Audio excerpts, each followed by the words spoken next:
வாங்க நம்ம நிதி மந்திரியை கூப்பிடுறோம்.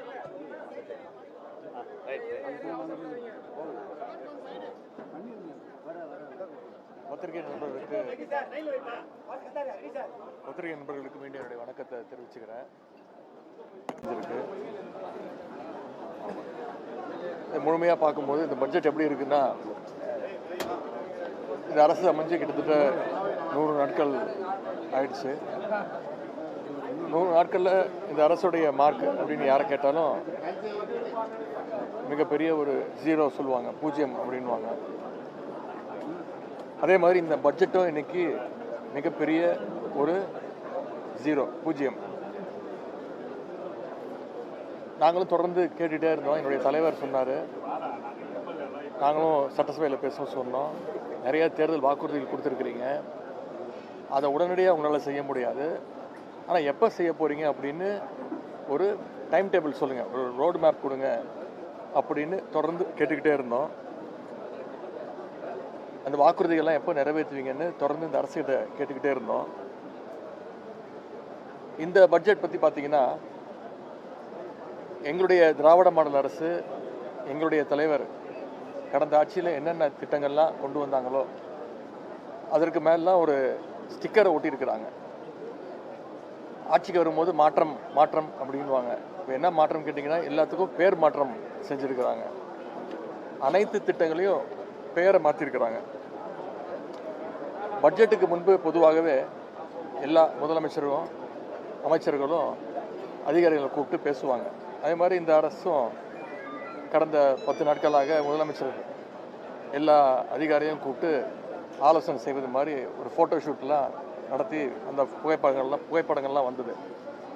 பெயர் மாற்றம் செய்வதற்கு எதற்கு ஒரு ஆய்வுக் கூட்டம் நடந்துச்சு, அதிகாரிகளோட என்ன டிஸ்கஸ் பண்ணார் அப்படின்னு எங்களுக்கு தெரியல. உடனே இந்த தாய்மாமன் தங்க மோதிரம் திட்டத்தை அறிவிச்சிருக்கிறாரு. ஆனால் அதையும் பார்த்தீங்கன்னா தேர்தல் வாக்குறுதியில் சொன்ன மாதிரி அவங்க அறிவிக்கலை. தேர்தல் பிரச்சாரத்தின் பொழுது ஒரு வாக்குறுதி என்ன சொன்னார்னா, தமிழ்நாட்டில் பிறக்கக்கூடிய அனைத்து குழந்தைங்களுக்கும் அந்த தங்க மோதிர திட்டம், தாய்மாமன் தங்க மோதிர திட்டம் அப்படின்னு சொன்னார். ஆனால் இன்றைக்கி பட்ஜெட்டில் அரசு மருத்துவமனையில் பிறக்கக்கூடிய குழந்தைங்களுக்கு மட்டும்தான் இந்த திட்டம் அப்படின்னு அறிவிச்சிருக்கிறாங்க. கொடுத்த வாக்குறுதிகளை நிறைவேற்றுற மாதிரி பட்ஜெட்டில் எந்த திட்டமும் எந்த அறிவிப்பும் இல்லை. அனைத்து திட்டங்களும் எங்களுடைய தலைவர் திராவிட மாடல் ஆட்சியில் எங்களுடைய தலைவர் திரு முத்துவேல் கருணாநிதி ஸ்டாலின் அவர்கள் அறிவித்த செயல்படுத்திய திட்டங்களை தான் இன்றைக்கி பேரை மாற்றிருக்கிறாங்க. இல்லை, இன்னொரு சிறப்பு, இந்த அரசுக்கு நன்றி சொல்லணும். என்னென்னா, ஒவ்வொரு துறையை பற்றி பேசும்பொழுது நிதியமைச்சர் பேசும்போதும் ஒரு குறிப்பிட்டு பேசுகிறாரு. பட்ஜெட்டில் இடம்பெற்றிருக்கு, இந்தியாவிலேயே நம்முடைய தமிழ்நாடு முன்னணி மாநிலமாக இருக்குது அப்படின்னு ரொம்ப மகிழ்ச்சியாக பெருமையோடு சொல்கிறாரு. திராவிட முன்னேற்ற கழகத்துடைய சாதனைகள் எல்லாம் இப்போவாச்சும் ஒத்துக்கிட்டார் அப்படிங்கிறதுக்கு நாங்கள் எங்களுடைய நன்றியை இந்த அரசுக்கு, நிதியமைச்சருக்கும் முதலமைச்சருக்கும் தெரிவிச்சுக்கிறோம்.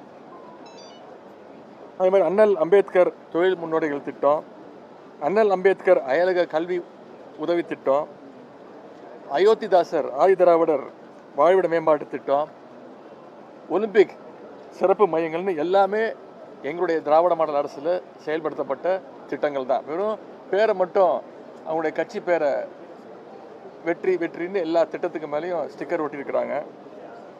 அன்பு சோலைன்னு நாங்கள் கொண்டு வந்த திட்டத்துக்கு அது பேரை மாற்றி இன்னைக்கு முதியோர் பொழுதுபோக்கு மையங்கள்னு பேரை மாற்றிருக்கிறாங்க.